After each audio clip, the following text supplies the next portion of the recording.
বর্তমানে বাংলাদেশের রাজনৈতিক অঙ্গনে বলিষ্ঠ কণ্ঠস্বর, সৎ, নির্ভীক, ত্যাগী, দেশপ্রেমিক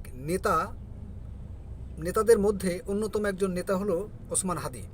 আজকে শুক্রবার তার উপরে আক্রমণ করা হয়েছে, তিনি গুলিবিদ্ধ হয়েছেন। যারাই আক্রমণ করেছে তাদের প্রতি তীব্র নিন্দা ও ঘৃণা জ্ঞাপন করছি।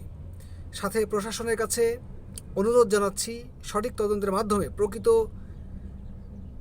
অপরাধীদেরকে আইনের আওতায় এনে কঠিন থেকে কঠিন শাস্তি দেওয়ার জন্য দাবি জানাচ্ছি।